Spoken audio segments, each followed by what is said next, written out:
মওলানা মতিউর রহমান নিজামী এই পার্লামেন্টে কাকো আঘাত দিয়ে কোনোদিন কথা বলেছে? আমি ওনার বক্তব্য লাইব্রেরিতে গিয়ে সব সময় পড়ি, যেমন শাহজিজের বক্তব্য পড়ি, তেমন মওলানা মতিউর রহমান নিজামী শহীদের বক্তব্য পড়ি। মাননীয় স্পিকার, তাকে কেন ফাঁসি দেওয়া হলো? মাননীয় স্পিকার, উনি কি মানবতা বিরোধী অপরাধ ছিল?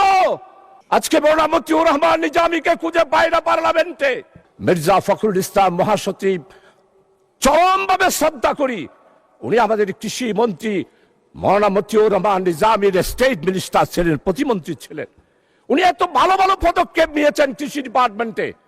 আল্লামা দেলোয়ার হোসেন সাইদি হত্যা করা দূরে থাক, স্বাধীনতার ব্যাপারে, স্বাধীনতা যুদ্ধের ব্যাপারে এই মহান পার্লামেন্টে 96 সালে, 2001 সালে তৎকালীন এই ফ্যাসিস্ট আওয়ামী লীগ সরকারকে আঘাত লাগে সেই রকম কোন কথা আল্লামা হযরত দেলোয়ার হোসেন সাইদি রাখে নাই। মাননীয় স্পিকার, অতীতের পার্লামেন্ট আপনার চেয়ে বেশি এখানে কেউ অভিজ্ঞ নয়। আপনি একজন বীর মুক্তিযোদ্ধা এবং আপনি স্বাধীনতার একজন ইতিহাসের বট বৃক্ষ হিসাবে স্বরাষ্ট্রমন্ত্রী উল্লেখ করেছেন। আমি ওনার সাথে সম্পূর্ণ একমত। মাননীয় স্পিকার, মাননীয় স্পিকার, আজকে আমাদের এই মহান সংসদে আমি সর্বপ্রথম, বিশেষ করে আমাদের মাননীয় সংসদ সদস্য অত্যন্ত প্রবীণ এবং ইতিহাসবিদ, উনি যেই কথাগুলো উল্লেখ করেছেন, আমি মনে করি এগুলোর জবাব দেওয়ার কোনো প্রয়োজন নেই। তার কারণ হচ্ছে জাতি জামাত ইসলামীকে ইতিহাসের কাঠগড়ায় এইবারের নির্বাচনে আনুপাতিক হারে ভোটের সংখ্যার দিক থেকে জাতি আমাদেরকে স্বীকৃতি দিয়ে দিয়েছে আমরা যে দেশপ্রেমিক, আমরা দেশকে ভালোবাসি, দেশের মানুষকে ভালোবাসি। আজকে কথা উঠেছে মুক্তিযোদ্ধা সম্পর্কে। জামাত ইসলামী এই পর্যন্ত স্বাধীনতার ইতিহাস সম্পর্কে জামাত ইসলামীর পক্ষ থেকে স্পষ্ট বক্তব্য দিয়ে দেওয়া হয়েছে। মাননীয় স্পিকার, তাই এই মহান সংসদে মেহেরবানি করে, দয়া করে অতীতের ইতিহাস নিয়ে বর্তমান এই জামাত ইসলামীকে বিশ্লেষণ করে জামাত ইসলামীকে দোষারোপ করার চেষ্টা করা আমার মনে হয় মোটেই ঠিক হবে না। কারণ হচ্ছে জামাত ইসলামের ইতিহাস হচ্ছে যেইখানে গণতন্ত্র নস্যাৎ হয়েছে সেইখানে গণতন্ত্র উদ্ধার করার জন্য জামাত ইসলামী আন্দোলন করেছে। মরহুম শেখ মুজিবুর রহমান সাহেব যখন আগরতলার ষড়যন্ত্রের মামলায় গ্রেপ্তার হয়েছিল, তখনকার জামাত ইসলামী পাকিস্তান ডেমোক্রেটিক মুভমেন্টের মাধ্যমে মরহুম শেখ মুজিবুর রহমানকে আগরতলার ষড়যন্ত্র মামলা থেকে মুক্তির জন্য জামাত ইসলামী আন্দোলন করেছিল। শুধু আন্দোলন নয় মাননীয় স্পিকার, আমাদের সাবেক আমির জামাত, বিশ্ব ইসলামী আন্দোলনের নেতা, যিনি তৎকালীন পূর্ব পাকিস্তানের স্বাধিকার আদায়ের জন্য 1962 সালে বক্তব্য দিয়েছেন, 1967 সালে বক্তব্য দিয়েছেন, 1948 সালে বক্তব্য দিয়েছেন। মরহুম শেখ মুজিবের মুক্তির জন্য যে ডাইরেক্ট অ্যাকশন কমিটি হয়েছিল, সেই অ্যাকশন কমিটির সেক্রেটারি ছিলেন অধ্যাপক গোলাম আজম এবং জামাত ইসলামী ছিল সেই জোটের একটি সংগঠন।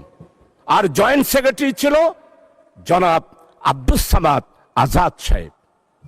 মরহুম শেখ মুজিবুর রহমানের আগরতলা ষড়যন্ত্রের মামলা থেকে মুক্তির জন্য সবচেয়ে বেশি অর্থ যোগান দিয়েছিল তৎকালীন পাকিস্তান আমলে জামাত ইসলামী। মাননীয় স্পিকার, তাই জামাত ইসলামের ইতিহাস হচ্ছে মানুষের অধিকার প্রতিষ্ঠার ইতিহাস। জামাত ইসলামের ইতিহাস হচ্ছে গণতন্ত্র প্রতিষ্ঠার ইতিহাস। জামাত ইসলামীকে আপনারা বারবার অনেক তকমা দিয়েছিলেন, কোন তকমায় জনগণ বিশ্বাস করে নাই। আপনারা বলেছেন আমরা জঙ্গি। জনগণ 12 তারিখের নির্বাচনের মাধ্যমে প্রমাণ করেছে জামাত ইসলামী জঙ্গি সংগঠন নয়, গণতান্ত্রিক, নিয়মতান্ত্রিক, সাংবিধানিক একটি আন্দোলন এবং সংগঠন। মাননীয় স্পিকার, জামাত ইসলামীর গণতান্ত্রিক ইতিহাস অনেক সময় লাগবে। আপনি যেহেতু আমাকে সময় নির্ধারণ করে দিয়েছেন, আজকে জামাত ইসলামীর ব্যাপারে শুধু এতটুকু বলতে চাই, ভুলে গেলে চলবে না। 1997 সালে দেশনেত্রী বেগম খালেদা জিয়া বৃহত্তর বিরোধী দলের নেতা ছিলেন। চট্টগ্রাম মেডিকেল কলেজে গেলেন, অবরুদ্ধ হয়ে গেল। ফ্যাসিস্ট স্বৈরাচার যারা বাংলাদেশে জঙ্গি কায়েম করেছিল, তারাই বেগম খালেদা জিয়াকে চট্টগ্রাম মেডিকেল কলেজে অবরুদ্ধ করেছিল।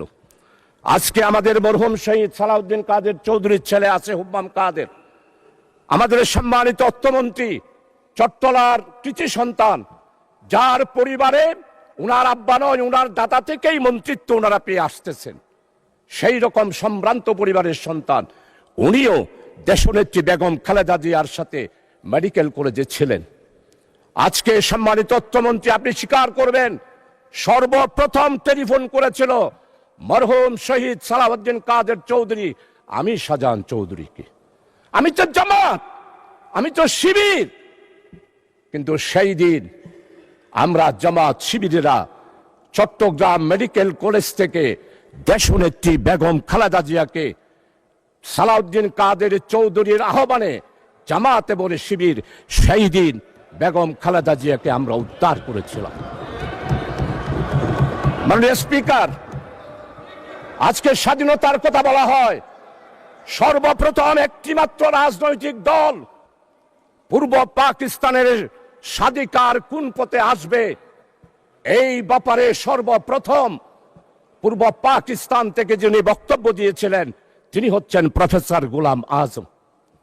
1970 সালের নির্বাচন হলো, নির্বাচনের পর সর্বপ্রথম একটি রাজনৈতিক দলের পক্ষ থেকে সমস্ত পত্রিকা সাক্ষী, তাসপাটু পাওয়ার শেখ মুজিবুর রহমান প্রফেসর গোলাম আজম বক্তব্য দিয়েছিলেন।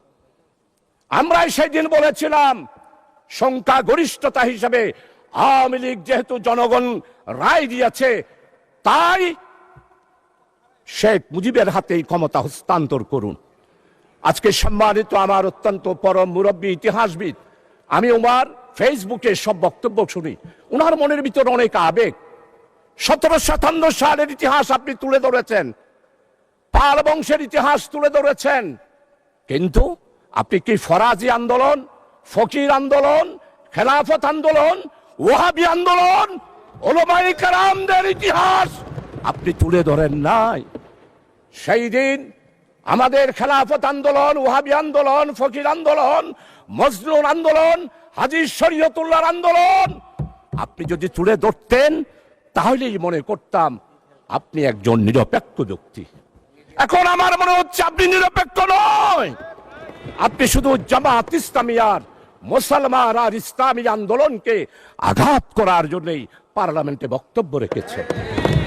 আমার নেতা, আমাদের অপোজিশনের লিডার, উনি মুক্তিযোদ্ধার পরিবারের সন্তান, শহীদ পরিবারের সন্তান, এটার উপরও আপনি আঘাত করেছেন।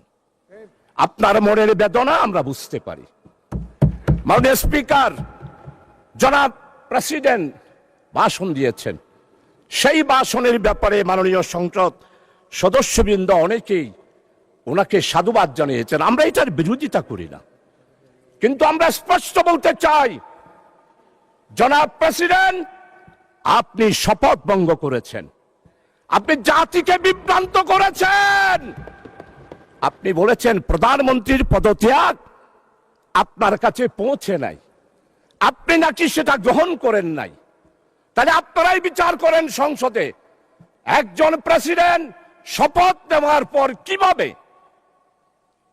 জাতিকে বিভ্রান্ত করার জন্য ইন্টারিয়াম গভর্নমেন্ট গঠন হওয়ার 6 মাসের পরেও উনি বললেন শেখ হাসিনার পদত্যাগপত্র আমার কাছে পৌঁছে নাই।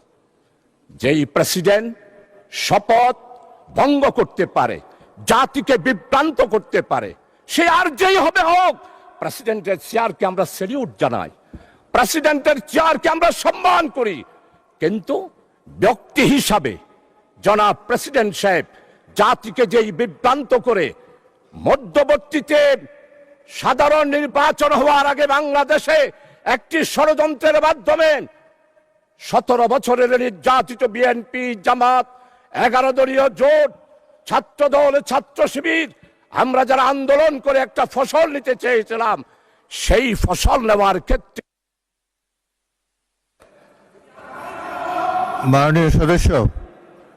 মাননীয় সদস্য আপনি 2 মিনিটের মধ্যে কনক্লুড করেন। অ্যানাদার 2 মিনিটস, 2 মিনিটে শেষ করুন। আচ্ছা ঠিক আছে মাননীয় স্পিকার, আপনার কথা আমি অবশ্যই শেষ করব। মাননীয় স্পিকার, আমাদের নেতৃবৃন্দ আজকে মওলানা মতিউর রহমান নিজামী নেই, 10 বছর পার্লামেন্টে ছিলেন, আপনি তার সাক্ষী। মওলানা মতিউর রহমান নিজামী এই পার্লামেন্টে কাকো আঘাত দিয়ে কোনোদিন কথা বলেছে? আমি উনার বক্তব্য লাইব্রেরিতে গিয়ে সব সময় পড়ি, যেমন শাহজিজের বক্তব্য পড়ি, তেমন মওলানা মতিউর রহমান নিজামী শহীদের বক্তব্য পড়ি। মাননীয় স্পিকার, আজকে মওলানা মতিউর রহমান নিজামীকে খুঁজে পায় না পার্লামেন্টে। আল্লামা হযরত মওলানা দেলওয়ার হোসেন সাইদি রহমতুল্লাহ আলাইহি উনি এইখানে বক্তব্য রেখেছেন। আজকের সম্মানিত মির্জা ফখরুল ইসলাম মহাসচিব, চরমভাবে শ্রদ্ধা করি, উনি আমাদের কৃষি মন্ত্রী মওলানা মতিউর রহমান নিজামীর স্টেট মিনিস্টার ছিলেন, প্রতিমন্ত্রী ছিলেন। উনি এত ভালো ভালো পদক্ষেপ নিয়েছেন কৃষি ডিপার্টমেন্টে। আজকের কৃষিমন্ত্রী যিনি আছেন অত্যন্ত বিজ্ঞ। আমার মনে হয় আমাদের মির্জা ফখরুল ইসলাম সাহেবের রেখে যাওয়া, মওলানা মতিউর রহমান নিজে রেখে যাওয়া কৃষি মন্ত্রণালয়ে উনি সেই পদক্ষেপগুলো গ্রহণ করছেন। আজকে তাকে শ্রদ্ধা ভরে স্মরণ করছি। তাকে কেন ফাঁসি দেওয়া হলো মাননীয় স্পিকার? উনি কি মানবতা বিরোধী অপরাধ ছিল? আজকে দেলওয়ার হোসেন সাইদি সাহেবের রাজ সাক্ষী, উনার বিরুদ্ধে সাক্ষী দেওয়ার জন্যে যেই সনাতনী হিন্দু ধর্মের ভদ্রলোক ছিলেন, উনি কি বলেছেন? আল্লামা দেলওয়ার হোসেন সাইদি হত্যা করা দূরে থাক, স্বাধীনতার ব্যাপারে, স্বাধীনতা যুদ্ধের ব্যাপারে এই মহান পার্লামেন্টে 96 সালে, 2001 সালে তৎকালীন এই ফ্যাসিস্ট আওয়ামী লীগ সরকারকে আঘাত লাগে সেই রকম কোন কথা আল্লামা হযরত দেলওয়ার হোসেন সাইদি রাখে নাই। মাননীয় স্পিকার, ধন্যবাদ, ধন্যবাদ মাননীয় সদস্য, ধন্যবাদ। আচ্ছা 1 মিনিট বলুন, 1 মিনিট। মানে স্পিকার, ইনশাআল্লাহ আরেকদিন বলবো, আরেক সময় বলবো। আমার চট্টগ্রামকে